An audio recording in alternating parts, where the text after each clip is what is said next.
People want to do the right thing when it comes to their health. Most of the time what I see is people just don't know what the right thing is. Most nutrient-dense food on the planet. Pure protein and pure omegas right there. And people are like, don't you ever get sick of eating that? First, no, but second, does a Ferrari ever get sick of premium fuel? Coming up this week on Cleared for Takeoff, we have Jason Kunz. He's going to talk us through all the health habits and little things we can do to have a huge impact on our health and our life. You will eat whatever there is to eat, and 99% of the time it is garbage. And for people who don't have food as fuel, for people who have food as love, it can be really hard to consistently eat in a healthy way. Most of humanity struggles with this principle. How do you make such a change? And the majority of business leaders have never seen this equation, and no one talks about it, which is fascinating to me. It's called the change equation. C, which is change, equals D times V times FS. What does that mean? That's called a physiological sigh. Like, people are like, well, you're nervous, take a deep breath. They intend well, but it's the worst advice. If you want to calm down, all you need to do is make your exhales longer than your inhales. Harvard reports that the most desired trait in supervisors, leaders, and managers is awareness of self. Hugely powerful. But awareness of self means nothing without. Jason Kunz, it's great to have you. It's good to be here, Charles. Thanks for having me. You know, something you and I have talked about a lot now is that being healthy is a part of being a leader. And you've been such an advocate online and with your friends and your family about this principle that if you really want to be the best you can be, that your well-being, your health is a big piece of that. And so I just want to ask you, when did you realize that health and wellness was not optional if you wanted to perform at your peak? Yeah, well, I think there's multiple situations and scenarios, but if I think what's likely most applicable to your listeners, I think about the pandemic. And I think for context, it's important to understand that during the pandemic, I was with the corporate health and safety group at the 3M company. So 90,000 employees, 55,000 within manufacturing and supply chain. And while many companies shut down, we were producing more than we had ever produced in the history of the company. Think about respirators and N95s, needed everywhere. And what I realized is I worked for our leader at the time. His name was Perry.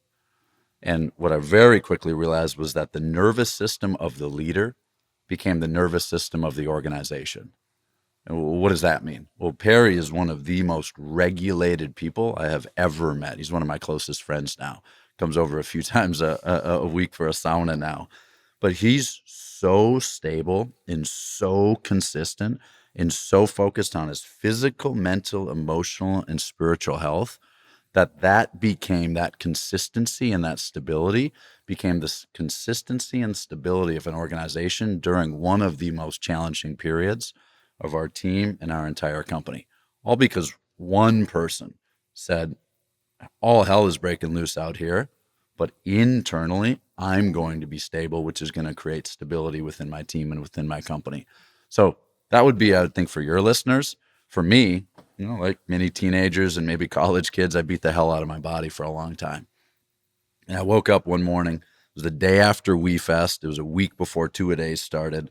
And I was playing college football at the time, and it was Bemidji, Minnesota. And I woke up and I thought my stomach had exploded. I was like, well, that can't be good. So drove to the local ER, spent about 4 hours waiting in the ER. Didn't get into the ER, so then I had to drive home to Duluth, Minnesota. The next day went in, and what the doctor had told me is that I had basically drank and chewed and supplemented my way into a hole in my stomach, an ulcer per se. And I was like, okay, well, that's a bit of a problem.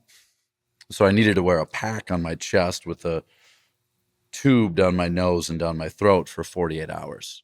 And my physical health at the time was obviously in a major problem, but my mental and emotional health were also not in great shape because I drank through the entirety of those 48 hours or so. You were drinking booze. I was drinking booze, yeah, as this thing was testing the acidity of my stomach. And so, of course, those results didn't turn out very well. And so for me, and I didn't take very good care of myself for high school and for college. And It was that moment where I said, I need to get my physical health in order. Right? And then we'll talk a little bit later on about where I realized I needed to get my mental health in order. So what did it teach you when you just fast forward working under Perry, when you watched him be such a stable rock for the organization and he was so in control? What did it teach you? Yeah, great question. You know, leaders talk a lot about, business owners talk a lot about awareness of self. I think awareness of self is hugely valuable. I believe Harvard reports that the most desired trait in supervisors, leaders, and managers is awareness of self, hugely powerful. But awareness of self means nothing without management of self. So that's what I learned from Perry. Because, yeah, he had incredible awareness of his self and of the situation at hand. But I knew, because I was close friends with him at the time, that he was dealing with stress, frustration, anxiety, his own personal health challenges. Right? But he was able to manage them in a way, right, where it managed the organization in a way that it needed at the time. So I think what I learned, not only awareness of self around the health pieces, but also just he was so able to manage himself. And I think what we should do today is talk a little bit about some of the ways that him and other high performers are able to do that, because theory is good, but I think people want practice.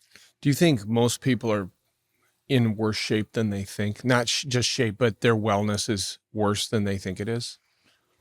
I think most people don't know. How would you know your financial health if you're not checking your bank account daily or weekly? Right? How would you know the health of your business if you're not consistently checking in with your financial team? Yeah, most people may have assumptions around how healthy they are, but if you're not tracking your data, measuring and monitoring your health metrics, I would say daily, then you just have no idea.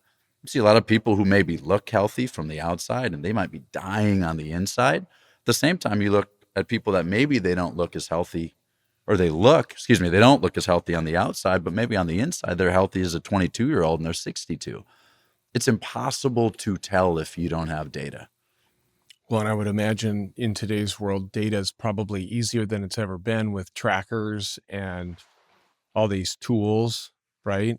Yeah, right. I mean, my health coach exposed me 6 years ago to this little ring called the Aura Ring, and I haven't taken it off for 6 years. It's like attached to me. I feel naked without it. And it transformed my life when it comes to health, as grandiose as that sounds. But when you realize that as little as one drink, speaking for myself, as little as one drink destroyed my deep sleep, moved it from, let's say 18 to 20% of my total sleep was deep sleep, down to 2 to 3%. And deep sleep's for the body, REM sleep is for the brain. I wonder what I was fatigued all the time. Well, because every time I had even one drink, I wasn't getting any deep sleep. Well, so it's not just a health tracker, right? It's a habit creator. Because what do you think I did? I adjusted. I was like, well, that's not really serving me, so maybe I'm not going to drink. And ever since this ring and I started seeing the data, I haven't had a drink now, and I think it's been 6 years. I think we're at 6 years now. Yeah. Yeah, I'm at about 3.5 years now, and I came to a point where I was like, this is just going against everything I'm trying to do in my life, you know, and I didn't have the data to back it up other than it made me fat, sick, and tired. But I did, when I started wearing my Garmin watch, it started telling me like, your sleep was really bad. And I was like, oh my gosh, there's maybe something to this. So when you look at all of this data, first of all, you have to invest in getting the data. Are there certain tools? You mentioned the Aura Ring. Are there other tools you think are worthwhile tools? Yeah, I think it's a great question, because there's a lot of tools out there. So I use the Aura Ring. I use the Garmin watch. I wore the Apple Watch. I just didn't appreciate the notifications, the endless notifications. So I don't use that anymore. But I think what's important is, we talk about blood sugar and we talk about being consistent and stable. That's what we opened with. And well, how do you know how the things you're consuming is impacting your blood sugar? So before you get into that though, Yeah. what does blood sugar have to do with anything? Yeah. I mean, I'm not the expert on a lot of these things. Let's say that, right? I'm the guy who I've tried just about everything when it comes to how can I be physically, mentally, emotionally, spiritually as healthy as I can be. right? Don't have the degree, the PhD, but I'm the practitioner and the experimenter. Yeah. And so blood sugar, right? This is what I know. When it goes up, we're dysregulated. So we can be, let's say, a little agitated, a little anxious, a little irritated, a little touchy. Or when it goes down, right? Probably not a good thing. I think that's when we crash, right? I think like if we were to think about the things that we could consume that would raise our blood sugar and force us to crash, we could think about like high glycemic index carbs, like things like white rice, things like rice cakes, things like cereals, things like that. You're going to get a blood sugar spike like this. And you're probably feeling pretty good. You're really alert for a moment or a minute or whatever it is. And then you experience, like so many people can relate to, this crash oftentimes in the mid-afternoon.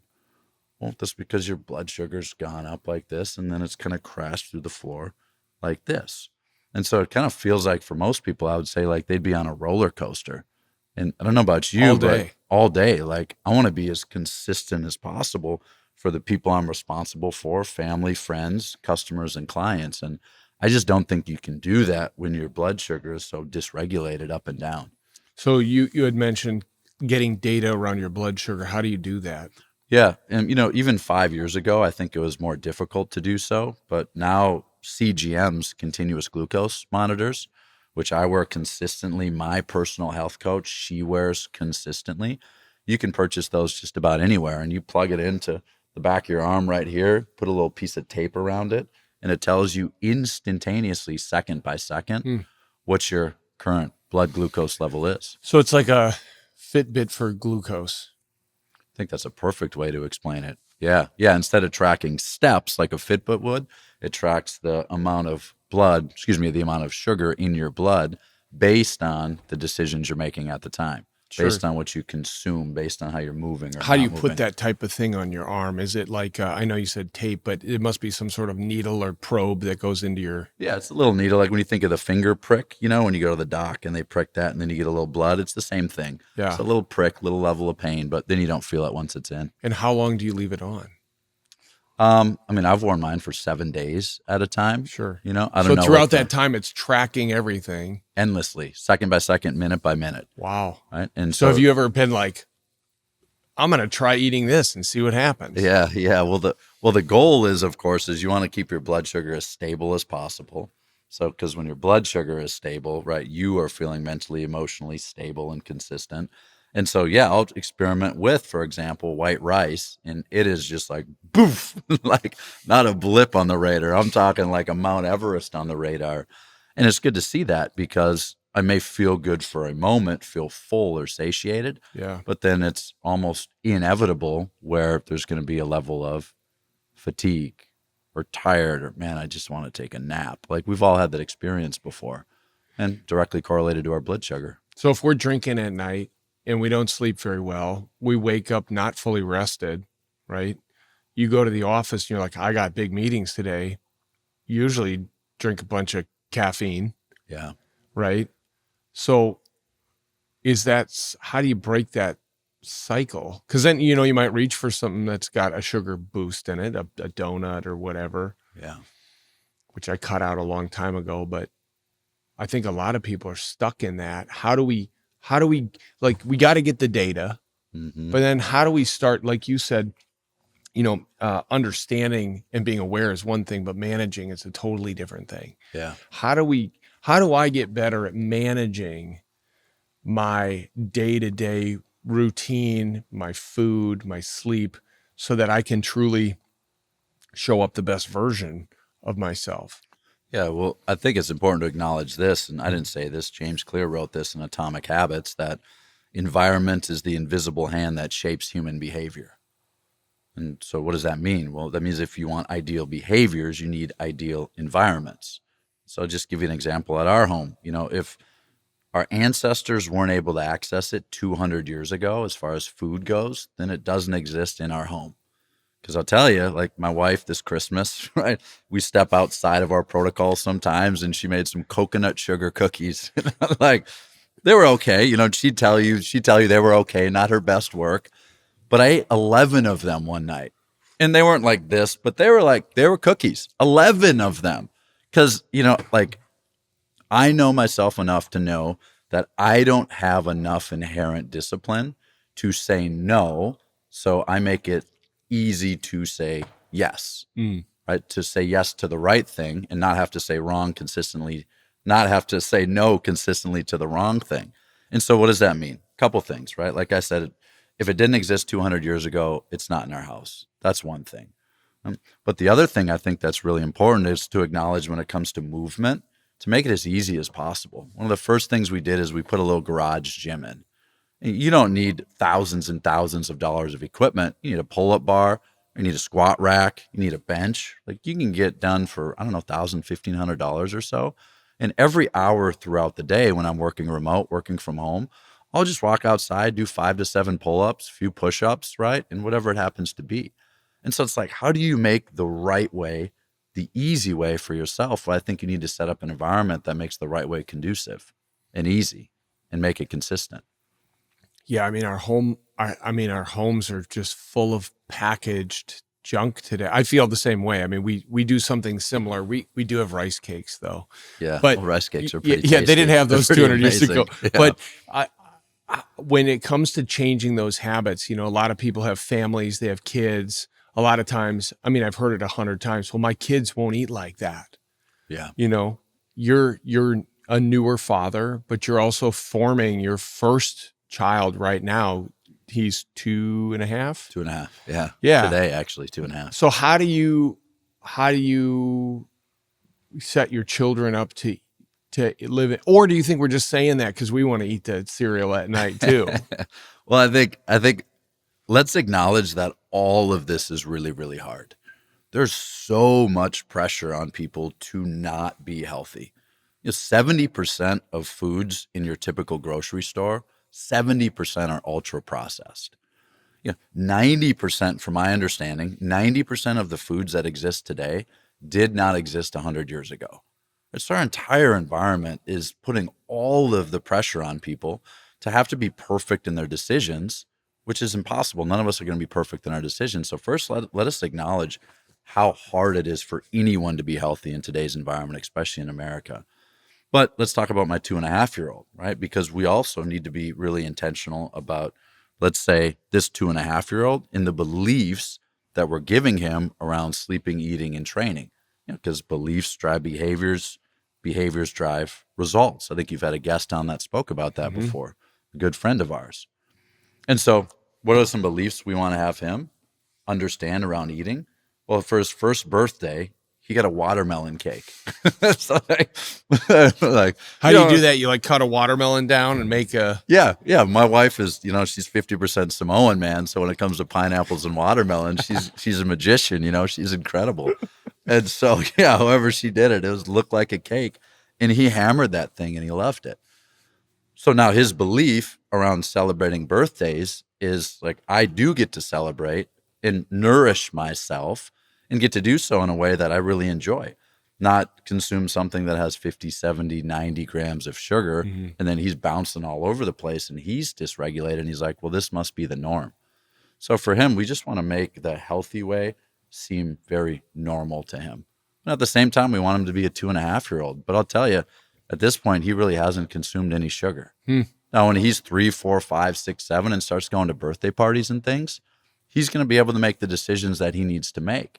But when he comes home with a stomach ache, I need to, and my wife, we need to educate him on, hey, buddy, the reason you have a stomach ache is because of X, Y, or Z. And then he could make the decision for himself at that point. But I think it's our job to create the environment for the kids, but then also to educate them on some of the repercussions of some of the decisions that they may or may not make.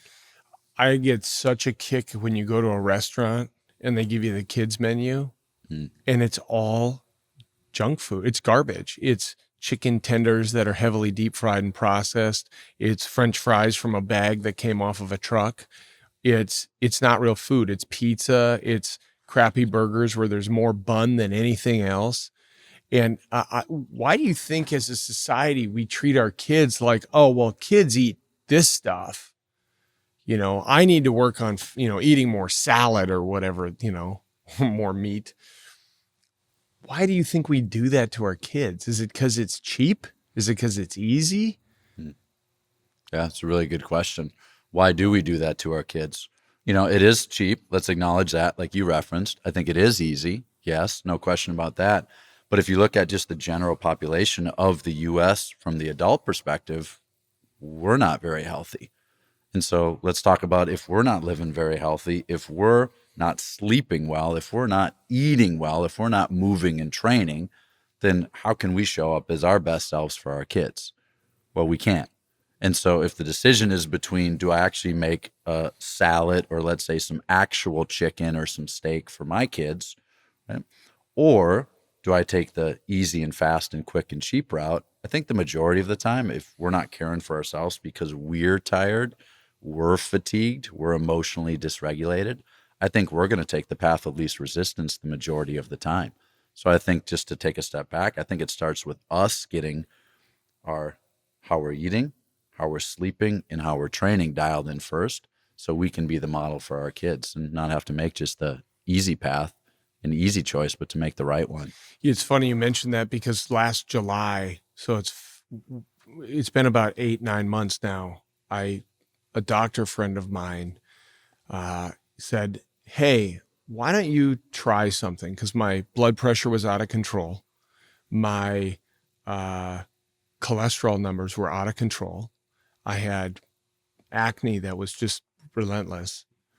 And he said, I want you to eat only meat and eggs, and maybe a little bit of dairy, like butter or whatever, mostly a carnivore diet. And if you need carbs, eat some fruit.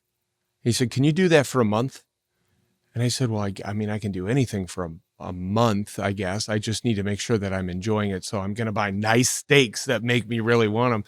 And I can eat eggs. And so I started on this kind of path because my friend who's a doc said to do it. And obviously that bled over into the family, where the kids are now, I'm making the same food for everybody. And so a typical dinner now for us is some sort of steak with fruit, and that's about it. And last night I cooked up some steak, and I peeled a bunch of sumo oranges, because I love sumo oranges. And that was all that was on the plate, was steak and oranges. And, my kids, they're a lot more stout than the other kids. The other kids look like paper clips. My kids look like bricks. My 10-year-old's just jacked. And he plays basketball, but it's amazing how just changing their diet changes a lot of things about them. Now, I still struggle with some things, like they want sweets all the time, just like any kid. And you'll learn that as your son and your children get older. But it is pretty amazing when you change that, it does bleed into your family as well, like you were saying. Yeah. Yeah. And I think what's something you're pointing to is really important also for folks to take a look at is, what do you associate to food? What do you associate to food? Growing up, I was the middle, 2 sisters, younger sister, older sister, and we were in every activity that any child could be in. I remember playing tennis, baseball, football, basketball, baseball, golf, like in the swimming, wrestling. So I think I counted 8 right there. And my sisters were also in 6 to 8 activities. So it's like, imagine what our day-to-day looked like as far as consuming fuel. And so my association to food, Charles, is food is fuel, period. Where a lot of people have associations where food is love, right? We're like big families, and we'd eat at big family, and like when mom or dad cooked, like you didn't say no because they spent so all day preparing for you. And so you're like, oh, I have to eat this.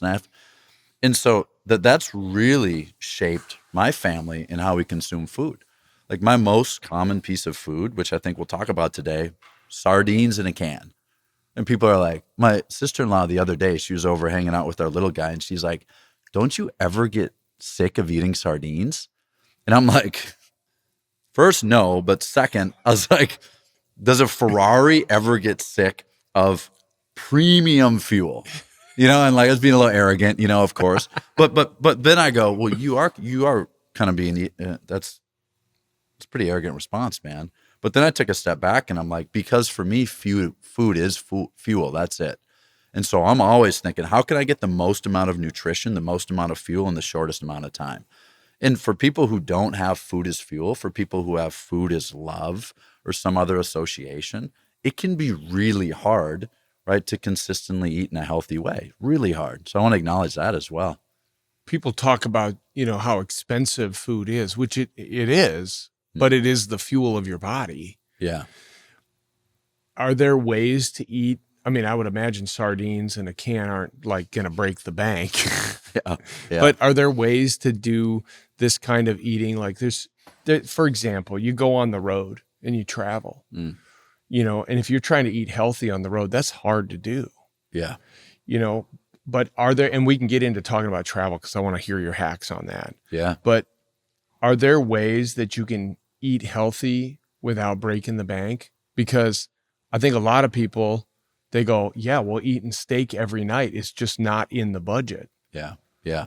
Yeah. I mean, for many people right now, anything beef related is not in the budget based on the inflation related. That's why I got beef. Cows growing out in my pasture. Yeah, smart man, right? Smart man. For those people that don't have cows and don't have pastures, right? There's options for sure. You got to look at what's going to work for your budget, of course, right? Like we go to Costco once a week and we load up on whatever there is to load up. For us right now, a little bit of beef, yes, but prices are outrageous right now around beef. So it's actually a lot of chicken, a lot of eggs, and a lot of pork for us right now. For some reason, pork is through the floor, right? And then we'll also pick up, large quantities of fish.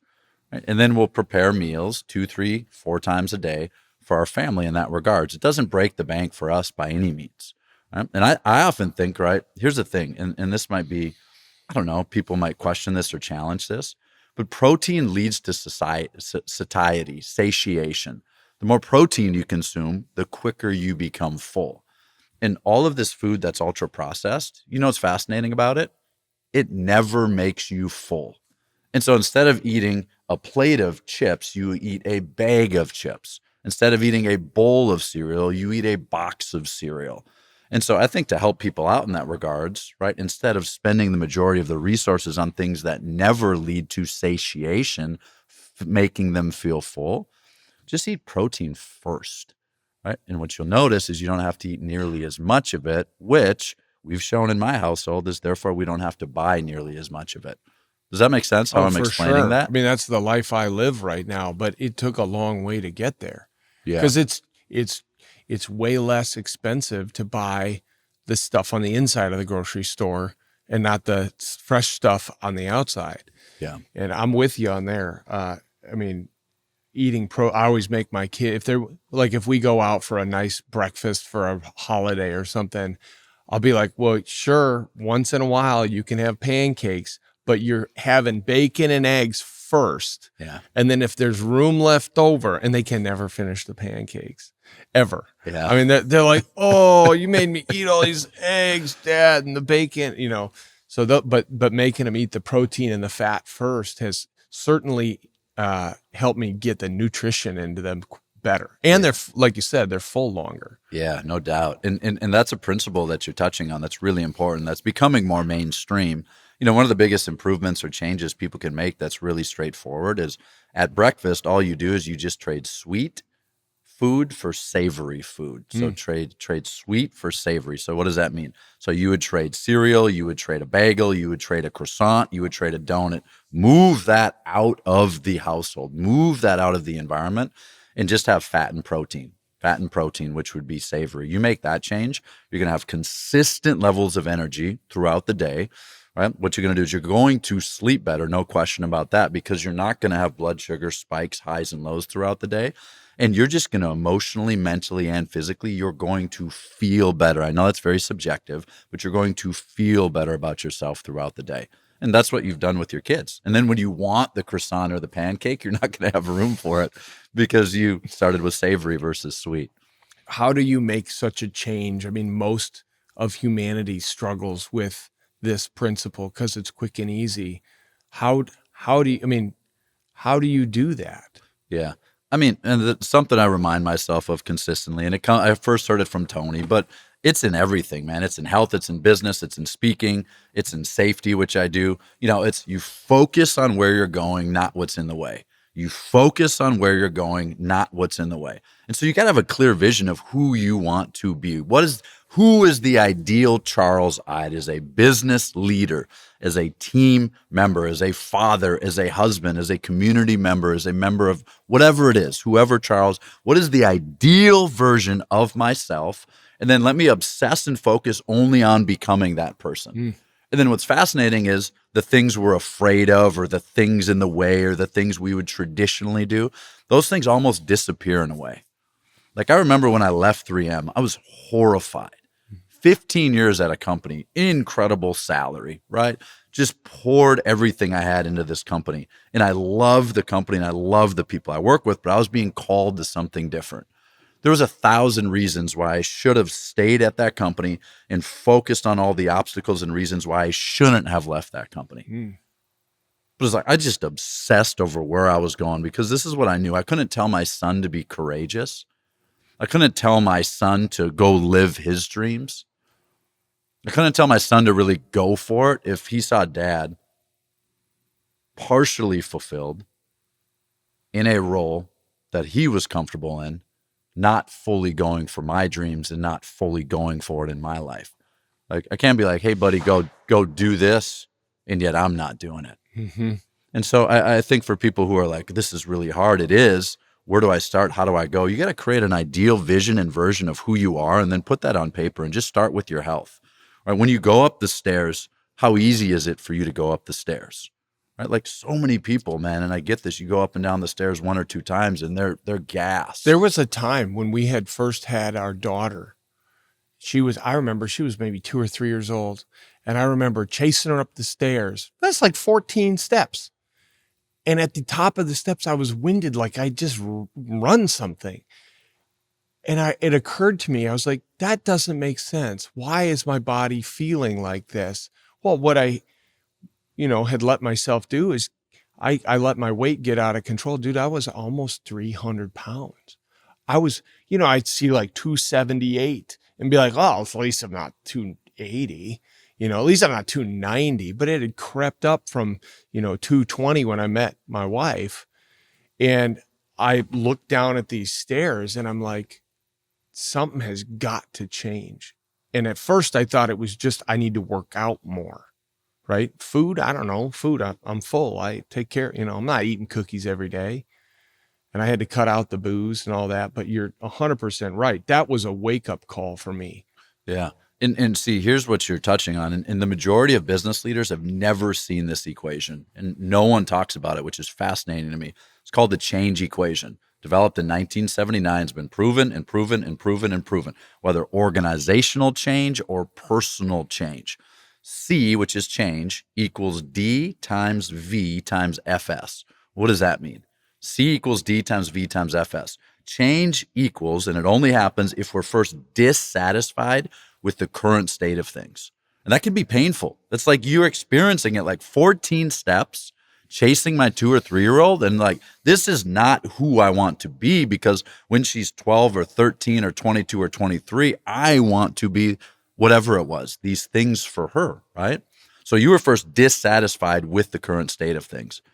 In order for change to happen, that's the first variable or step. The second step, though, is you have to have a clear vision of who you want to be.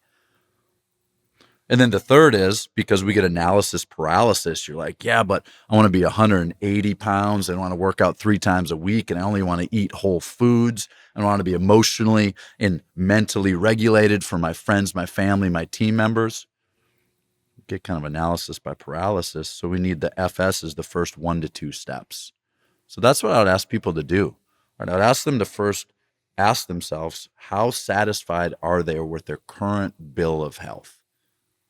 Second thing is, what's the ideal version of who you want to be when it comes to your physical, mental, emotional health? And then finally, what are just the 1 to 2 steps that you can take today to move you in the direction of who you want to be? That's what you did. That's what you did, whether you realized it or not. You had the perfect variables all in place, right, for the change to happen. And that's why it did happen. And that's why we're sitting across the table now. And you're one of the healthiest guys I know. It's been a hell of a journey. And I still got a lot of work to do. But I wanted to go back to, you had mentioned your son and how the way you look at things has changed since having him, right? You looked at a lot of things different. Do you think having kids changes you? Do I think having kids changes you? I know what I think. Yeah. So this is what I'll tell you. Last year, this was my first full year in business. I gave 66 keynotes last year. Wow. It's a lot of keynotes, right? Now, that doesn't mean I was on 66 flights. I had 9 keynotes in 1 week in May, and 8 of them were in MSP, where you and I currently are. So that's helpful. So I can be a loving husband and a present father. My wife asked me the other day, she's like, if you could only, and this is a good question for anyone to ask, if you could only be remembered for one thing, what would it be? I was like, let me get back to you on that. It was so clear. I was like, babe, it's not one thing, it's 2 things. Like, I want to be a loving husband where she's just like, he was so committed to me. And then I wanted to be so present for my son, where he's like, Dad was always there when I needed him. Because I had parents, and many in our generation, Charles, will relate to this, is they loved us so much. Like, my parents loved me so much. And I pray yours did as well. They oftentimes just didn't know how to reach us. And so I look at that and I'm like, loving husband, present father, did having kids change me? The greatest change I think I've ever gone through in my life was the result of having a baby boy and looking at him and saying, I can no longer just be okay. I can no longer just be average. I can no longer even be good at what I'm doing. I have to do everything that I know how to do, and I need to do so in excellence, not for me, but for him. So I think one of the reasons to have kids is, in life, it's like to see how far we can go. It's like to see how far we can go. And it's like to see how far our kids can go. And I think the goal is like our kids just embarrass us with how much further they go than we were able to go. And I think about it this way, I think there's kind of 2 types of leaders back to business. Is you got the one guy who loves to be on the stage getting the trophy. And then you got the other guy who would rather be on the stage giving the trophy. And I think that's what parenthood did to me. I love the spotlight, man. I loved being on the stage, peak performer, top salesperson of the year, whatever it was. I was like, oh, basking in the glory. And then it was like overnight for me, it was like, I would so much rather be handing this trophy to someone else. That feeling, I think, fills us up more sustainably and more consistently than being the guy getting the trophy ever would. I see people who don't have kids, and I always think to myself, I think having kids would be good for you. Yeah. Like, I think it would be good for you. It teaches you so many things that you just didn't even know that you didn't know. You're just so unaware. And then you have kids and you're like, this is a whole level I just had no idea about. And you have those friends that are like, no, I know. Like, when you have kids, it's like this. And you're like, you don't know. You can say it all day long, but it's so true. Like, all you want to do is help them achieve. Now, I would never put my kids in the number of sports you were in. That's insane. Yeah, it's too we said much. You're allowed 1 sport and piano, and that's it. So I want to talk about travel, because travel is such, you've spent a career traveling, all about this, and you've developed some really good ways to take care of yourself while you're traveling. And I will say, when I have bouts of travel that extend, you're back for a few days and whatever, it is so challenging to take care of your body. You almost get back and you're like, oh, I need to get back on track. Yeah. Right? Because there's food everywhere, and dinners and meetings, and no gym at the hotel or whatever. So how do we stay on track when we're traveling? Yeah. So first, let me acknowledge to what you just said. Travel should not make us more fragile. It should make us harder to kill. Like, that's the first thing, right? But like you just said, 9 out of 10 of your listeners will be like, I so relate to what Charles just said. I go on a trip and I come back and I feel like shit. It's like, no, you should go on a trip. You should come back and you should feel refreshed, re-energized, recharged, so you can actually show up for the people who need you most, right? Which are husband, wife, kids. Your clients are always going to be there. You give them your best, your clients on the road, and you give your family and your kids your worst. That's the current state of travel, right? We're inverting that. We're flipping it inside down and outside out, right? Upside down and inside out. So how do you do that? First, I've traveled 50% of my life for 15 years. International, been to 36 countries, been to every state except for Alaska. Okay? Used to drive 80,000 miles in the company van selling 3M products across the upper Midwest. So like, if there was a way to figure out how to do it and still have all of the conditions not to be able to do it, get harder to kill on the road, I had all the conditions about how to get more fragile on the road, but I figured out how to get harder to kill. How do you do that? A few things. And can we bring out some props? Dude, I love props. Is that cool? You brought props. I brought a duffel Bring bag them of props. out. Okay. So first, right, we talked about sardines, right? Here's the thing. You will eat whatever there is to eat, and 99% of the time it is garbage. Just garbage, right? Our friend Renee calls it the System 1 table from Daniel Kahneman's Thinking Fast and Slow. It's emotional, it's immediate, it's reactionary, and it is just right there, so we do it without even thinking about it. And there's so much of it. And there's endless I don't want amounts it to go of to it. waste. So much of it. I might as well put it under my skin. Charles paid good money for this. I can't let it go to waste. Yeah.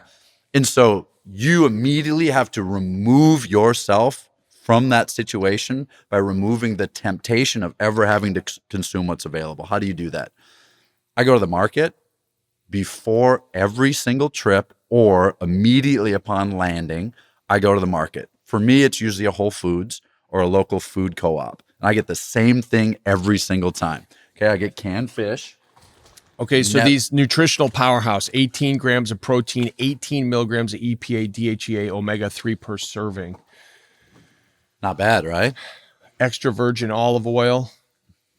I'd imagine that's probably pretty good for you. It's amazing, right? It's amazing for you. When I think about the most nutrient-dense food or fuel on the planet, for me, it's sardines and olive oil. You and I love Wild Planet. There's a lot of options out there. Yeah. That's anywhere between $2.50 and $3.50 a can. So not bad. Not going to break the bank. Not bad at all. And it fills you up. Fills you up, and it always gets through TSA. Every once in a while, they might flag it, but they're going to open it up, open your bag up.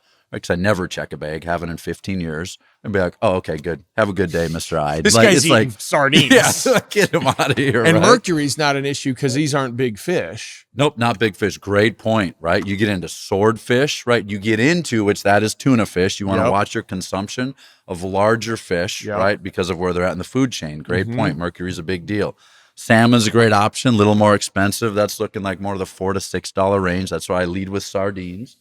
And then there's two other things I always travel with, three other things. I like beef sticks because they're quick and easy. And if you open sardines on the jet, you will get punched in the face. Okay, so I've tried it, right? Do not do that. I once opened sauerkraut on the plane, and the lady next to me, like, she was like, I thought she was going to stab me with her fork. It was brutal. So, but when you need something quick and it doesn't disrupt your seatmates, right? I love walnuts, right? I love almonds, and I love just some type of beef stick with one ingredient. One ingredient. Beef sticks should have one ingredient. All good food should have one ingredient. Grass-fed and finished beef and water. Oh, there you go. Okay, all right, two ingredients, water. I would disregard water as an ingredient, but that right there, okay? And then the other thing is, I love greens powders, okay? Okay. You and I are AG1 guys. Huel is a great one, Huel. Yep. Because, right, it's really hard to get your greens on the road. And now, do you need them? What do you mean, do you need them? Well, do you need greens? That's a good question. I mean, you're saying the nutrient density of what's in here is pretty... Yeah, I think this gets back to knowing thyself, right? And awareness of self, which you and Ryan talk so much about. It's like, for me, whether I need them nutritionally or not, I feel better when I have them. Okay. I'm like, okay, I got my greens today. Good. I understand it was in a powder form, but at least I got something today. Yeah. So here's the thing. Either before you leave on a trip or immediately upon arriving, you have everything you need for the entirety of that trip. And that can be pretty intense, right? But I'll tell you this, again, in 15 years of travel, I've never once checked a bag. and I've always had everything that I needed on me, or I've had the route mapped out. Went to Charlotte 3 weeks ago. I knew that I was going to a Whole Foods after I landed at the Charlotte airport. It was downtown. It was 17 minutes to get you there. like recon this stuff. Recon, man. And AI makes it so easy. Yeah. Hey, I'm landing in Charlotte, voice to text. I want to go to a Whole Foods, and then I need to go to North Charlotte, and I'm doing it during rush hour. What's the best way to do this? And within 30 seconds, you got your map. It used to be a lot harder 5 years ago. It's easy now. But I think what people need to note is it's never convenient. Driving downtown and then going back to North Charlotte, I think this was 2 weeks ago now, it wasn't convenient. I didn't want to do it. But now for the next 48 hours, I had everything I needed. When the client rolled out Subway sandwiches for lunch and then spaghetti for dinner, it's like, thanks and thank God that I don't have to. So what do you do in that instance? They roll out the Subway sandwiches. Are you just like going into your trusty bag and you're like, all right, well, you guys can eat that crap. I'm going to eat the sardines. Yeah. You become an expert in consuming in a really discreet way and making sure you're not the center of attention. Yeah. So, you're not like, guys, watch this. Yeah. Let me open. Yeah. Make sure the camera's rolling, would you? We should eat these. Right now? Yeah. Yeah. I mean, if you want How to. do you just eat them straight out of the can, or do you mix them with something? Yeah, I do. So, Sarah, great do we have a question. bowl or a fork or something somewhere? When I'm on the road, it's hummus or mustard, and that's it because it's easy. Right? Yeah. Because you can always get a little spoonful of hummus or put a little mustard in the can. I want to and try boom, boom. this. Yeah, man. I mean, after I post on LinkedIn related to health, I always get a screenshot via text or email from someone out in the universe. Yeah. And they call it the Jason Kunz starter pack now. and they ordered everything off Amazon. And then they send me a screenshot of their cart at Amazon. So it's like, I think people, here's the thing, man. Let's keep it real concise for people. People want to do the right thing when it comes to their health. Yeah. Most of the time, what I see is people just don't know what the right thing is. Yes. And so for this, it is one of the healthiest ways you can travel. No doubt about that. So is this like your dinner then? Like, what do you like they roll out the spaghetti. Yeah. Are you like, no, let me order something off the menu? Good question. More props, right? More props. Okay. So I don't travel with this. I have travel packs of this, but perfect. Oh yeah. I don't eat until lunch. It's just me. Yeah. Right? I don't eat breakfast, right? Yeah. Break fast. Yep. Break fast. I don't break my fast until lunch. So what do I do before that? Every morning, no matter where I am, I have 30 ounces of water. I have electrolytes, I have creatine, and I have perfect amino acids. Okay, hold on. Let's do that again. Perfect amino acids, electrolytes, and creatine. And I do 10 grams of creatine. Do you want to I'll just grab it from you, Sarah. Thank you, Sarah. Sarah's awesome. Delivery. Okay. So that's your morning routine. Yeah. Is you will do that. Then what are you doing around? And that's like, 7, 8 in the morning, whenever you're up. Yeah. You're drinking that. Yep. First thing is I'm drinking that. So you're drinking aminos, yep, electrolytes, and creatine. And if I am at home, a full lemon. A full lemon. Yep. If I'm not at home, it's all good. Just I got the juice of it, or are you blending a whole just lemon? The juice of it. Great question. I haven't gone that extreme. Just the juice of it. Okay. Okay, so you'll do that, and then lunchtime. Yeah, lunchtime. And are you the same every day? Same thing? Every single day. Every day. Man. Food is fuel. Yep. For me, food is fuel. I have no association other than I need to put the best fuel in my body that I can. Yep. Let's keep it on the road. Let's not talk about at home. Okay. So if I'm on the road, I'm usually speaking. Yep. Okay. And so what I'll do is I'll have sardines. Yes. Okay. And then I'll have 1 or 2 beef sticks because every meal, your listeners should write this down. Which one? Every meal needs to have 30 grams of protein. 30 grams. Yes. If you get 30 grams of protein, you will not be hungry for anything else. The reason you get 30 grams of protein is because that initiates protein synthesis and it builds muscle and cuts fat. Okay. You only build muscle and cut fat if you're getting 30 grams of protein per meal. Okay. So that has what, 20, I think? This says 18. 18, cool. Yeah. So I'll eat a couple of these, whatever will get me to 30 grams. So one of these chomp sticks is 4. Cool. So then I would eat, because those are the mini ones. So I'd eat about 3 of those. These are the chomplings. Chomplings, yeah. So if we had the you're full not chunks- affiliated with any of these companies. No, I have zero affiliation with these companies. Yeah. So you pop this open for lunch. Pop it open. Yeah. Okay. Should I do it? Yeah. Pop it open. If I have hummus, man, I'll put some hummus in there. You just put it in a bowl? Yep. Or do you eat it out of the can? I'll put it in a bowl. You right? put it in Because especially with olive oil, it gets messy. You know, you get olive oil on your clothes and now you got a little bit of a mess. There you go. Don't cut yourself. Sharp tin. There you go. Look at that. I got some on my hand. Look at I that. might need a. Can we get a napkin or a might need a rag or a napkin cloth for Charles? Yeah. Well. Okay, so there's like 3 big ass sardines, 4 big ass sardines in this can. That's right, man. Okay, so I'm just gonna hold one of these up for the. Oh, there's 3. There you go. Meaty. Look at that. Pure protein and pure omegas right there. Healthy fats, man. Thank you. Most nutrient dense food on the planet right there. That is, you are putting the highest quality. You're putting rocket fuel in the rocket is what you're doing there, my Okay, friend. so I don't know if the camera can see that, but it's very much olive oil and fish. Yeah. And the bones are in there too. Yeah. Yeah. But yes, they're teeny tiny. They've been cooked though, so I'm sure they're okay. So do you mash it up? Or do you just grab one and go? If I were eating them like that, I would just grab one and go. I think the mash would be a little too much falling apart from a dexterity point for people. All right. Yeah, there you go. Oh. You can't feel the bones. Yeah. It's pretty mushy. Yeah. Yeah, it's not like it doesn't taste bad.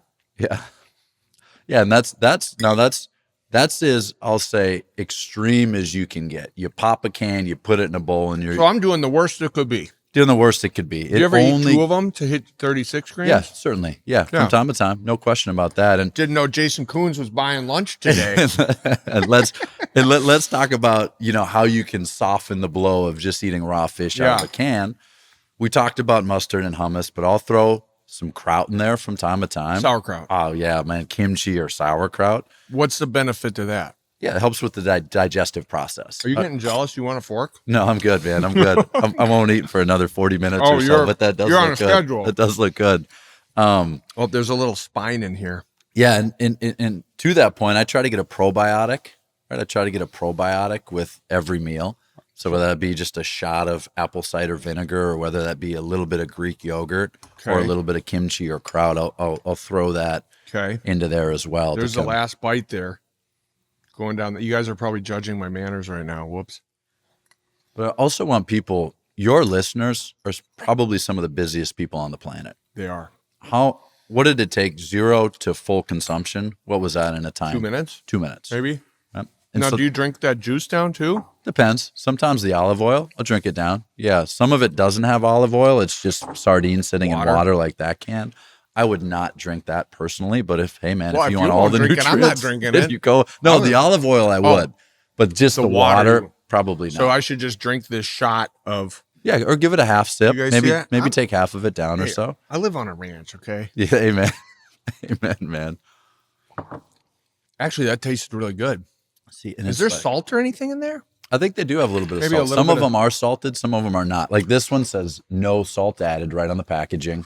That one may have some sea salt. It has a little bit of salt flavor. I don't see it on the package, but it was it was pretty good. Yeah, in 2 to 3 minutes, man. So that couple of those and your lunch is done. You're not eating the Subway. No, are you eating anything else with it?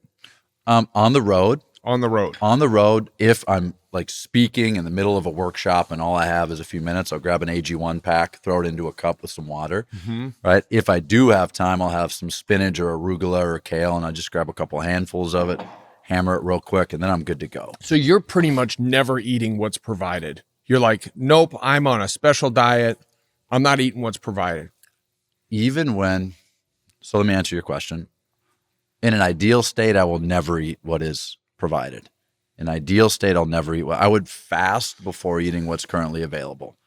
And also you get I fast a lot, man. 16-8 every single day. Every day. Yep. 16 hour off. 8 hours on. Okay. 1 24-hour fast a month. Wow. And then I've gotten out of this unfortunately with the 2.5-year-old, but 1 3-day fast a quarter. Whoa. Harder with the 3-year-old. I haven't done that for them, or excuse me, with the 2.5-year-old. Haven't done that as consistently as I would like to. Yeah. But So what's the what that benefit of does- fasting? What does it do? Yeah, I don't want to get too much into that. Tons of benefits. Anyone can go on Google or use your AI right now. Well, and just write. better yet, what have you seen for yourself? Yeah, self-discipline. So if you don't believe you can fast, then when whatever's available, if you haven't ate since breakfast, for example, you're going to eat it if it's in front of you.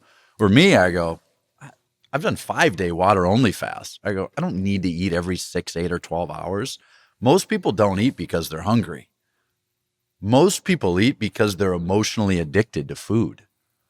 And so if you can break that emotional addiction, well, it's noon now, which means it's noon. It means I must have to eat.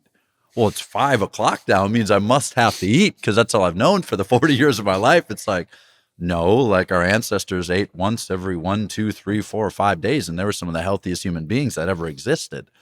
And so for me, it's just this belief where I don't need that unless it's going to put me in a peak physical state and a peak level of conditioning for the people who I need to show up for. Okay, so you're out on the road. You did your lunch thing. Now it's dinner time, and they're like, Jason, come to dinner. We're going to XYZ restaurant, and we would love you to join us. Yeah. And they're your favorite client. So you got to go to dinner. What are you doing? Yeah, great question. So this is really challenging and really difficult for people. And I think you have to be committed enough to your journey versus caring and interested what people think about you. That's the first one. Repeat that. Yeah, so you have to be committed enough to your own health journey, committed more to your own health journey than you are to caring what other people might think about your health journey. You got that?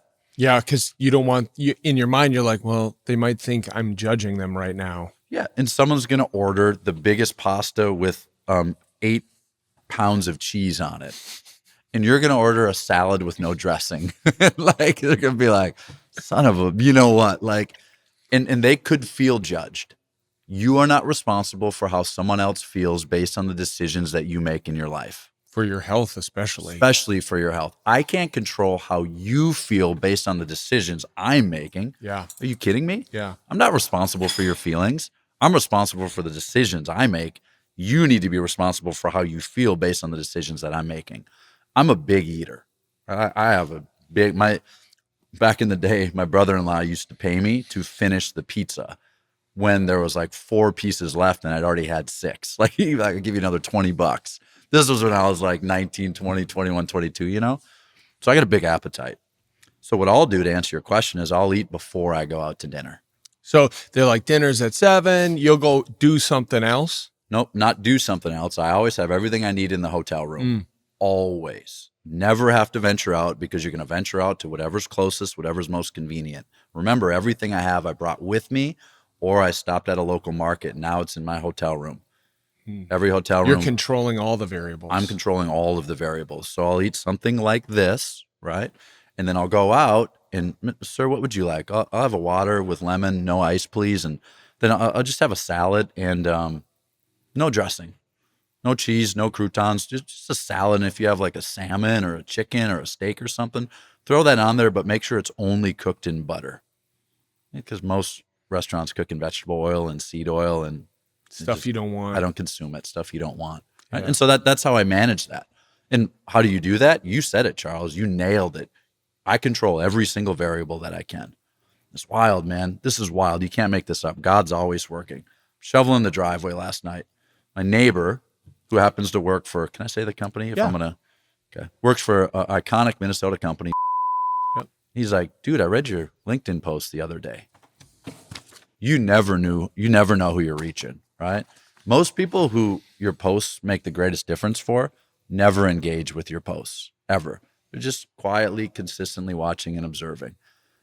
He's snow blowing, I'm shoveling because I like manual labor. He's like, hey, man, he goes, your LinkedIn post made a huge difference for me. He's like, we've been telling this for years and nothing ever changes. He's like, I got in the best shape of my life for my wedding 3 years ago. Best shape of my life. It's like, and then over the last couple of years, has asked me to travel, and now I'm in some of the worst shape of my life because Yeah, no fault of the company. no fault of the company, right? Most companies do it this way. We're not knocking this company. No. We're sharing a very specific example of how hard it is to do this and how disciplined you have to be if you're going to live healthy, even though all the conditions and constraints are steering you in the opposite direction. And he's like, I felt as good as I've ever felt, slept better than I've ever felt, had more energy than I've ever had in my life. And now I feel like I've taken 10 years back. I'm like, cool. I'm like, well, what are you doing differently? He's like, I feel like it's out of my control. That's how I think a lot of people feel right now, right? They feel like when they have to get on an airplane, especially when they're on a company's agenda traveling with others, that the variables are out of their control. You and I have a belief that nothing is out of our control for the most part, right? So when it comes to this, you said it. I'm like, and I just asked him, I'm like, what are you going to do differently moving forward? He's like, I'm going to start traveling with all of the food that I need for all of my trips, because the max distance I go, max duration is 2 to 3 days. He said, I think I can manage that. I'm like, awesome. Let's talk in 6 months and how you feel, man. Wow. You have to take your health into your own hands, because no one else will ever do it for you, especially if you're working for a big company, man. They don't, right? Nothing, again, this is not a knock on any big companies. The pizza and the donuts are the cheapest and the fastest and the easiest way to feed 300 people at a conference. Yeah. And then here's the thing. This is also what him and I talked about, and you'll resonate with this big time. You know, one of the reasons Tony Robbins is Tony Robbins is because he understands that to get people to deploy learning in a peak state, you have to learn in a peak state.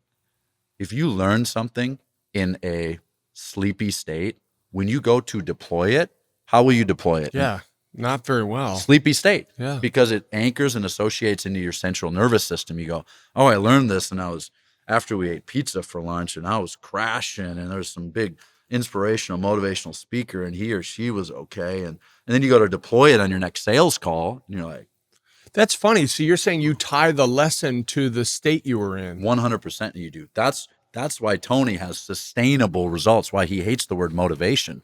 It's not motivation, right? He anchors it in your central nervous system. And so you're in a peak state when you learn it. And so when you go to deploy it, you're in a peak state and you actually implement the insights and ideas. And so this is one of the major problems with corporate America is when people have a big breakfast or a big lunch and they just pay $50,000 for a keynote speaker, and everyone's got a big bump in blood sugar or they're ready to take a nap, they will do nothing differently as a result. You feed your people well, right? You care for them physically, mentally, emotionally. You set them up for the big keynote speaker, right? And now they are wired, they are caffeinated and motivated, baby, and they are ready to consume the information so they can deploy it when they need to. This is a big note for people in my industry. It's a huge note for people in your industry, huge one. Is that if you want your people to learn, you need to feed them the right way. 100%. What do you do? I mean, because most people don't eat that healthy. So if they show up and it's only eggs and bacon and healthy stuff, and, half the crowd's like, what the hell? Where's my donut? Where's my, you know? Yeah. Great question. You're not sponsoring the bad stuff, I guess. Yeah. Great question. It's like, would you rather your people be fully present with high levels of energy and engagement and attention, where they are consuming and they're connected with the content at hand, and you can't have them miss the strategic plan and the vision for 2026 and the keynote speaker who you played? You can't have them miss those 3 insights because they could transform the business. Would you rather have that, or would you have them be a little frustrated because they didn't get their donut for breakfast? It's like, it's like you choose your path, man. Like, I'll take the survey results that, like, hey, you didn't have my bagel with cream cheese. Like, noted. And we just had the greatest year of business that we've ever had because we actually started caring for our people's health so they could show up for our customers. Yeah. I'll take that every single time. Yeah. I mean, if you think about it, the extra cost of giving good food to your audience pales in comparison to the results that they could turn up for your business if they actually learn what they're supposed to learn. There you go. Well said, man. I feel like I'm in a peak state right now after eating sardines. No, yeah. I actually feel really good right now. I don't know if it was the sardines or the olive oil or both, but I feel a lot more clear right now. Well, I didn't eat this morning either. So yeah. aside from a little jerky. And I want people to reflect on that, what you just shared. I want people to reflect on that. I want people to consider right now someone who they really look up to and really respect. And then I want you to consider and reflect on how well does that person prioritize their mental, emotional, physical, and spiritual health. You and I were just at a men's retreat with 40 CEOs 3 weeks ago, Northern Minnesota. What percentage of those 40 people would you say, based on what you observed, prioritize their physical, mental, emotional, and spiritual health? What percentage of those 40? I think it was like maybe 4 of us. You think so? Maybe 10%. Yeah. I watched the amount of, drinking and the food, and I don't know. I noticed there's a handful of us. Wild, right? Yeah. Isn't wild? 40 CEOs who you would look to as kind of, some of them, right? Global entrepreneurs, right? Yeah. Building and sustaining massive businesses. And you said maybe 10%, but the other point for you to acknowledge is that's because your standard is right here. Yeah, that's true. Right? If the food was very clean this year. Food was very clean because the feedback last time was that the food wasn't very clean. Yep. Right? But if you could look at kind of the general person right now, they would look at those 40 from the outside looking in. No one was really overweight. No, you're right. Really you're right. I guess obese, suppose my standard's a little higher. Your standard's higher, right? Which Yeah. is beautiful, right? Because your results reflect your standards. That's why you look and feel like you do. That's why you have endless amounts of energy right now. Yeah. But for most people, and when I ask pretty them, good looking group of people, like fitter looking group of Yeah, people, right? yeah. And again, that's compared if you look at just looking at the average population from the outside looking in, they would look at those guys and they'd be like, those guys really take care of themselves. Yeah, that's true. But, I would agree. But what you're scratching at is 2 things. Number one, there's always another level.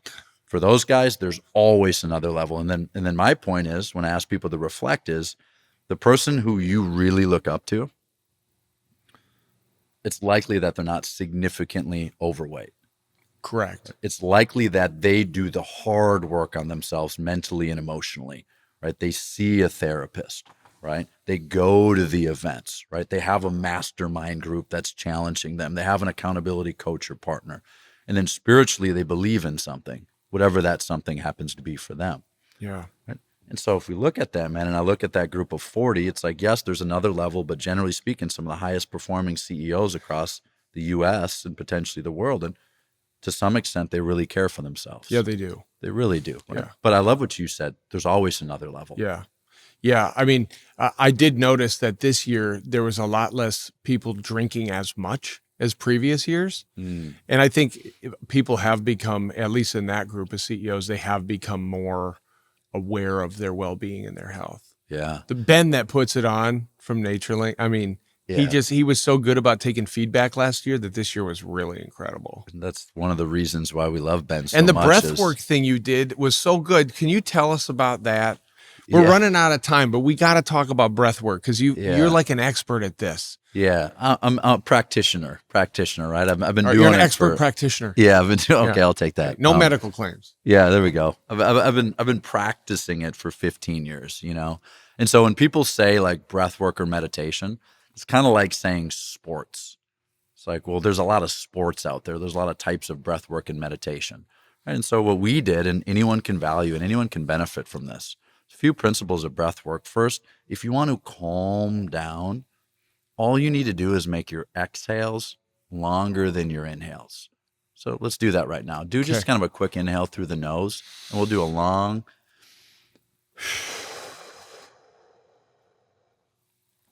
Like you and I could track our heart rates right now. Like a natural sigh. And you do that 2, 3, 4 times, right? And your heart rate is going to go like this. And you're going to feel calm, connected, and present. It is true how you feel more calm even after a couple of them. It's like an instantaneous shift, and like people are like, well, you're nervous, take a deep breath. It's like, that's the worst advice. Take a deep breath. What do you mean take a deep breath? They intend well, but it's the worst advice. You're so passionate about the deep breath. Yeah. It's like, I am pretty passionate about that. That's like Wim Hof, Tumo breathing. If you want to get jacked, if you want to go up. Is that the one where you're like, pretty intense, right? Yeah. Like you feel like my face is getting hot. Like you're probably 3 breaths. I just got really warm. Got warm, right? It's like, whoa. That's because your heart rate's going up. You're getting norepinephrine or adrenaline. Like you're ready to go. Yeah. And so back to awareness. It's like you want to understand when you're under pressure, how do you respond? Some people go kind of hypo where they go down. Other people get really hyper where they get anxious and they go up.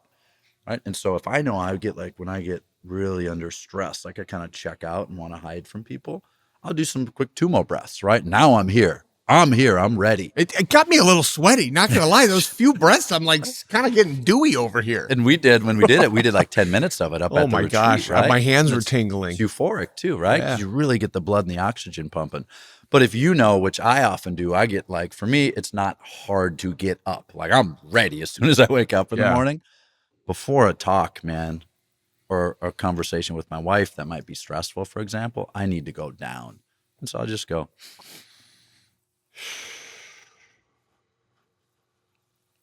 That's called a physiological sigh, proven to be the most effective way, right, to move into a parasympathetic state, which is calm and rest and digest.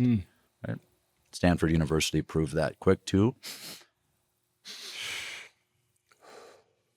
And so before I go out on stage, man, I'm doing that for 2, 3, 4 minutes. Yeah. And I'm thinking about who they are and who they can be. And I'm telling myself who I am and who I can be. Yeah. Right? But it all starts with the breath work. And then we did what's called NSDR. Yeah, that was cool. It is cool. And this is a big deal, right? And I wrote it down, but I'll remember the statistic. People can fact check me on this. But an NSDR, non-sleep deep rest, has all of the benefits of a nap without the grogginess that most of us get as a result of waking up from the nap. It also resets our dopamine by 36%. Whoa. Which is a big deal. It is a whoa.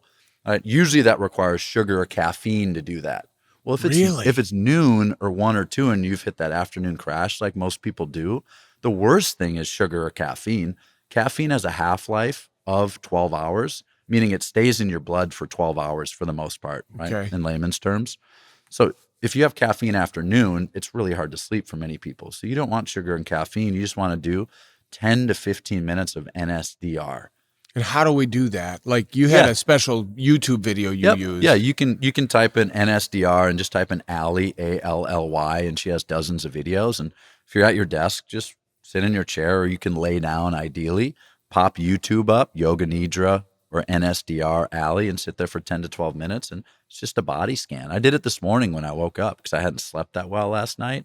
And I was so calm and so connected to what we had to cover today.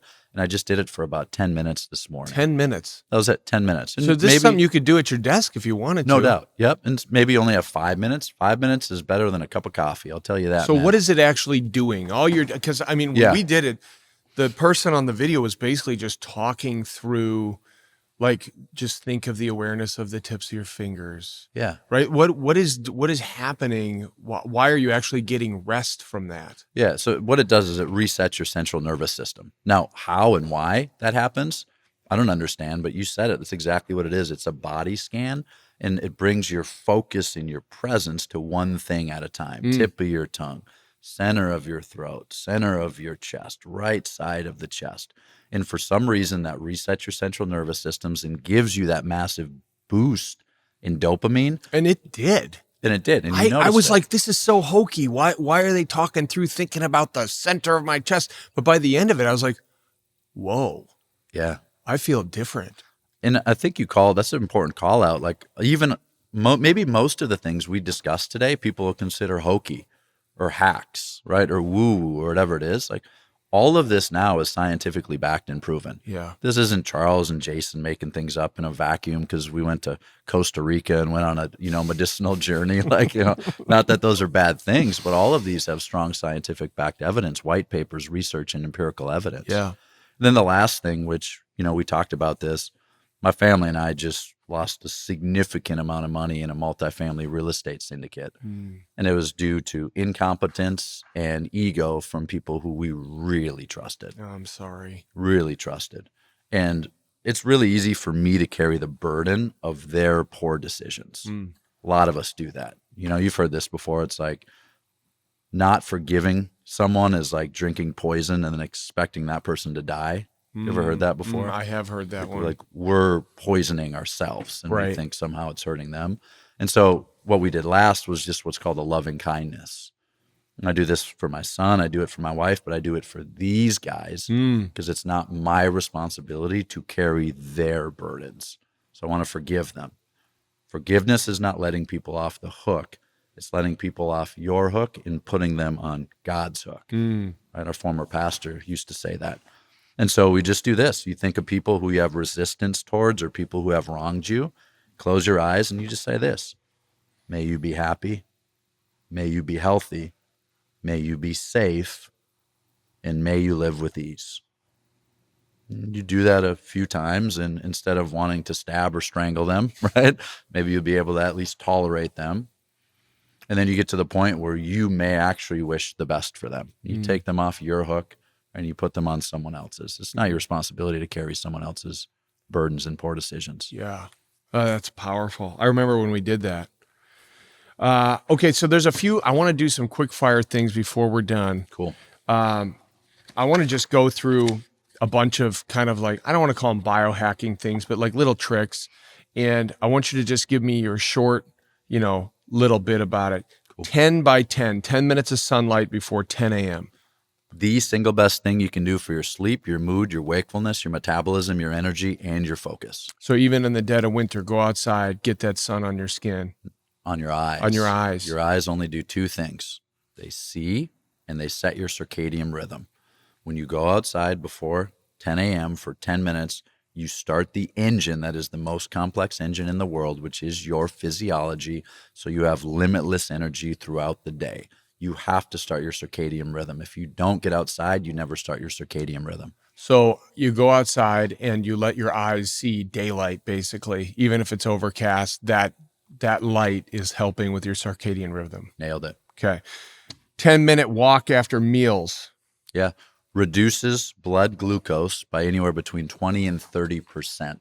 It helps with the digestive process. Everyone knows this. You have a big meal, you sit down, and you feel kind of like, thud, right? Mm-hmm. What you're doing is you're just expediting the digestion process. You're using mechanical means to help with what would that be? A physiological process, using mechanical means to help with the physiological process. So the movement is just helping everything kind of get rolling. Yeah, that's it. That's exactly it. And if you don't have time for a 10-minute walk, I do like a 3 to 4 minute plank, or I'll just do 3 to 4 minutes of push-ups after meals. Because sometimes you're not always able to go for a 10-minute walk. Yeah. The point is you want to move your body. You want to move. Delay caffeine. Stop borrowing energy. Yeah.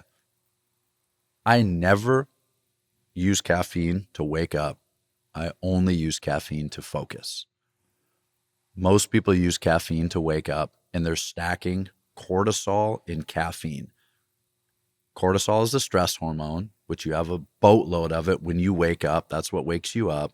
And then they're taking caffeine and stacking it on cortisol before your body can even absorb the caffeine. So in other words, you're getting anxiety instead of energy, right? And so if you delay caffeine for 60 to 90 minutes, now you will have caffeine for the purpose of focus and energy versus just to try to wake you up when it's not even effective at waking you up. Sure. So it doesn't even do anything to wake you up. It's the cortisol, but you're giving yourself more of a anxious feeling. Yeah, you get a boost, right? Because you're stacking caffeine on top of cortisol. So you get a boost and it feels really anxious, and then you crash later. Delay it 60 to 90 minutes, sustained energy with no crash. What do you think about nicotine? Yeah, good question. It's a slippery slope. I'll be real upfront with you. I use it. Okay, an average cigarette has 18 to 20 milligrams of nicotine, and I use 2 milligram nicotine gum before or during a keynote. Sure. So that would be 1/10 of a cigarette worth of nicotine. Now, all of the data only shows that nicotine is beneficial, both for neuroprotective reasons and then for focus and energy. There is no such thing as free rent. So we will find out at some point, right, the detriments of supplementing with nicotine. We just don't know what they are yet. Okay, the perfect week of exercise, stress inoculation. Why zone 2 boring VO2 max is miserable but necessary. Yeah. So the perfect week of exercise, and this is based on years of research, right? 3 to 4 days of resistance training in that week. That's moving weights, ideally. 180 minutes of zone 2. That's 3 hours of moving your body where it's a conversational pace, right? But your heart rate is up. So think about jogging alongside someone or rucking with some heavy weight. Hard to talk, but you can still talk during that 3 hours, right? 180 minutes total, not at once. In the week. In the week. In the week. And then 1 VO2, right? VO2 is the single greatest metric associated with longevity. So what does that mean? That means that the higher your VO2 is, the longer you will live and the better you will live. That's what when you say 1 VO2, what does that mean? Run really hard? Yep, great question. The best thing to do is the Norwegian 4x4 protocol. That sounds painful. It is. Every single time. Okay, once a week, but it's only once a week for 16 minutes. I grab a rower. I love my rower. It's in my garage. I do 4 minutes of all-out effort. I rest for 4 minutes, and then I do that 4 times. 30, 35 total minutes, okay? Every single second, for the most part, after the first 100 meters is painful. It sucks. And you're reminding yourself the whole time, I only have to do this once a week for a total of 16 minutes. You can do anything for 4 minutes at a time. Bike, run, row. I found the rower is the most consistent. Yeah. Well, I have a rower in the gym here, but we never use it. I think it's sitting upright right now. Yeah. Well, opportunity. Yeah. I guess I'm going to be on the rower. Trade sweet for savory. Yeah. We talked a little bit about that. So well, let me say this. Most Americans eat dessert for breakfast. Mm-hmm. Most Americans eat dessert for breakfast. So get that out of the house, get that out of your environment, and have something like you had talked about: bacon, sausage, eggs, avocado, some level of greens, right? Have protein and fat for breakfast and remove the carbohydrates. Cold water on the face and neck, nervous system control. Yeah. So it's a really quick, instantaneous way to get a boost of norepinephrine or adrenaline in the morning. A lot of people don't like the cold showers. A lot of people don't want to do the 3 to 5 minutes in the cold plunge like you and some of your team members do. So often days, I'll just stick my head under a cold shower, 30 to 60 seconds, and boom, I'm ready to go. Does it take the breath away from you still? You're like, not anymore. No, not anymore. You'll kind of train the nervous system where it won't do that, especially when you're just sticking your head and face under it. But again, some of these people are like, well, that's kind of extreme. Why would I do that? And it's like, well, just try it. All of these things, anyone that's listening, right? Just try one of them. Pick up one of them and give it a shot. You know, see how you respond to it. What about apple cider vinegar, the brake pedal? Yeah. Great question. So that's the brake pedal on blood glucose. Okay. All right. So we're almost always going to get a little bit of a bump in blood glucose after every meal, just a little one ideally, based on what we're eating. And so ACV is going to reduce, or you could say manage, your blood sugar 20 to 30% just with a shot of it after each meal. Whoa. Yeah. And so 20 to 30%. which is huge. Yeah. So after every meal, if I'm at home, I got a big bottle of it and I'll swig it and wash it down with some water because it's intense on the throat. If I'm on the road, I pick up just a little bottle of it, like kind of like a Fiji size one right there, a little mini one. A little micro Fiji. Micro Fiji. It's like a micro ACV. Yeah. Such a cute little bottle. You can cuddle it, put it in your pocket. And so I'll just have that in the hotel room and I'll take a shot of it. Yeah. $2-3 for a bottle of that stuff. Yeah. Yeah. So not a very high cost. No. I mean, none of these ideas are really all that expensive. I don't think anything that we discussed today would be unachievable or unreachable for most Americans. Yeah.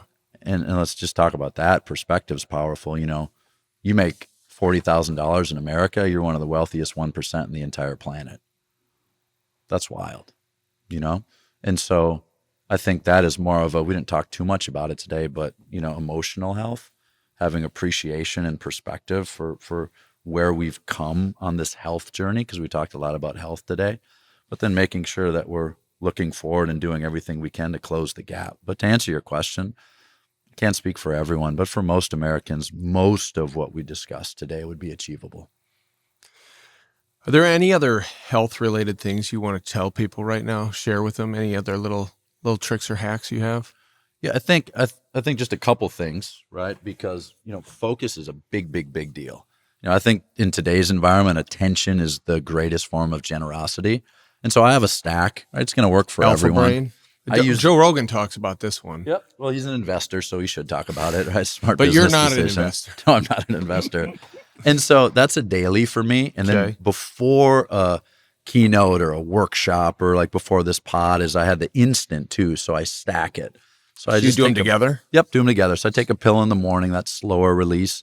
And then I take the powder, and it's funny, man. I was in Missouri a couple weeks ago for a keynote, and there was 600 miners in the room. Can I try this? Yeah. Oh, yeah. Absolutely. I'm not That's taking yours. your stash. No, that's yours, man. gonna Believe try me, it. I have boxes of I'm not them. keeping the bottle, but I'm going to try this. And there were 600 miners in the room, not like ORS, ERS, dirt, sand, gravel miners, big tough guys, big beards, Lake of the Ozarks, right?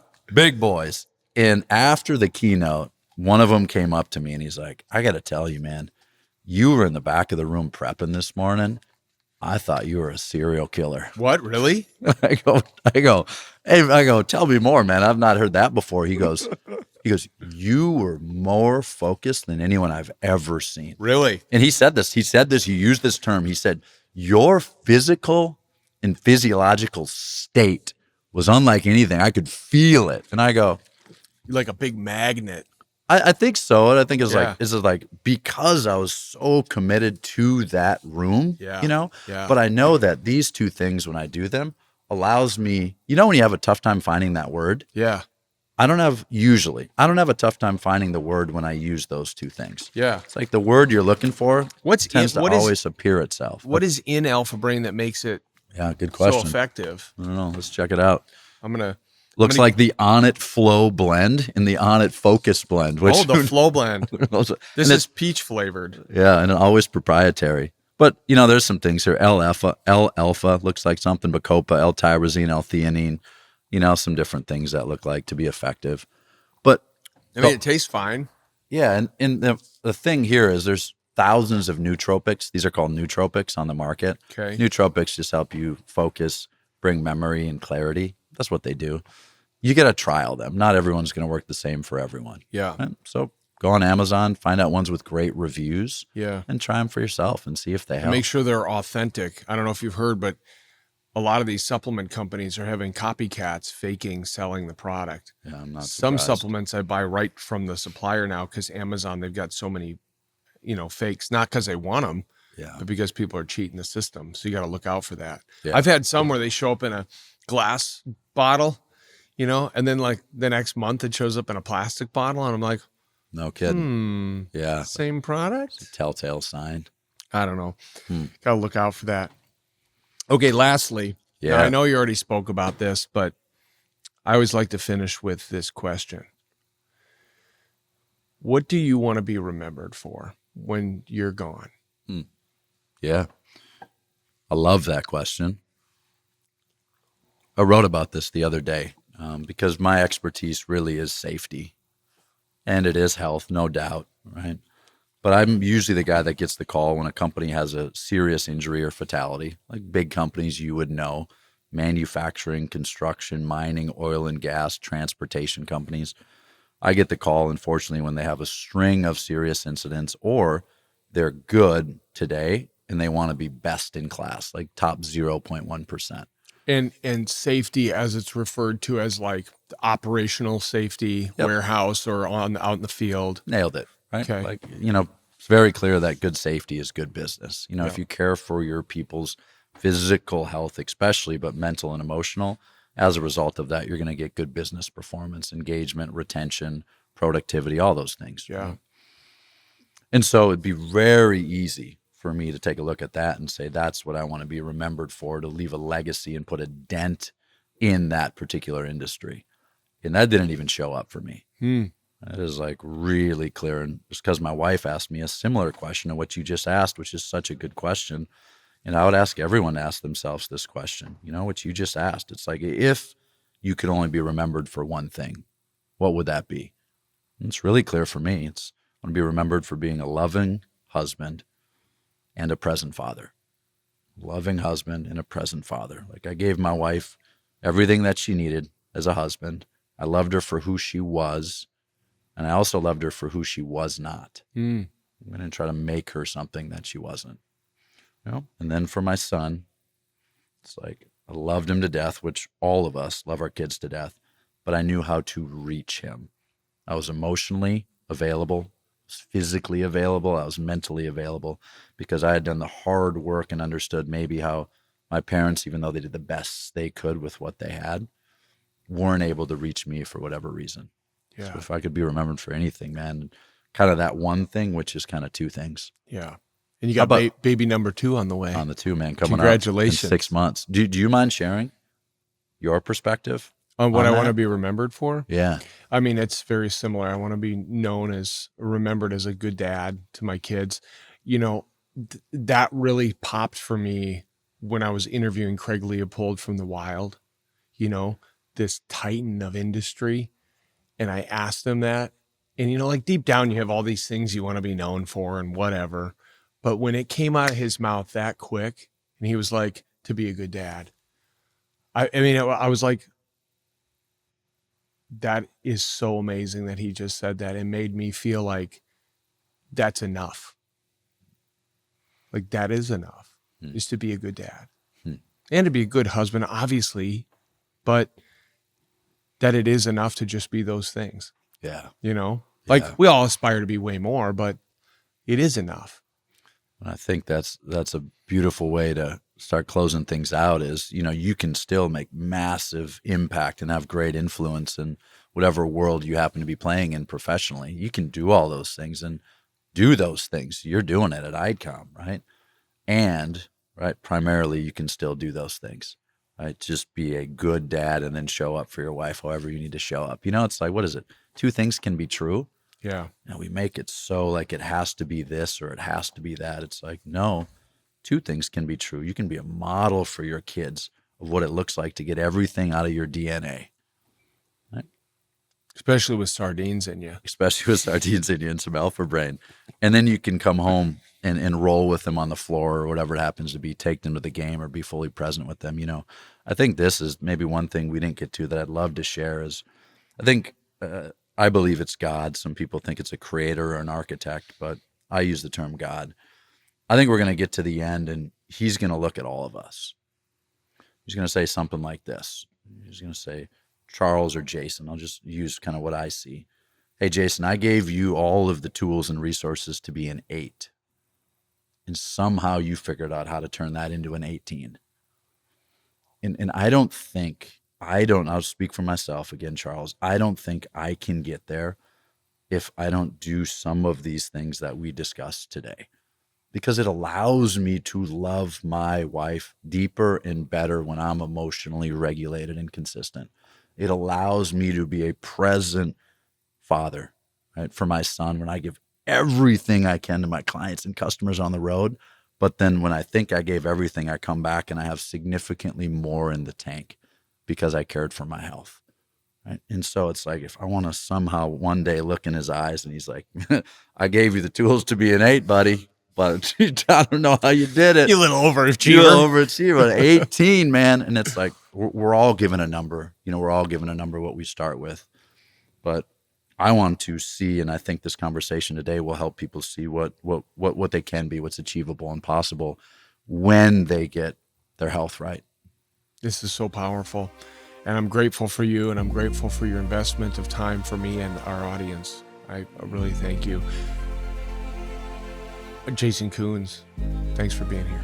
Yeah, it's my pleasure. Thank you for having me.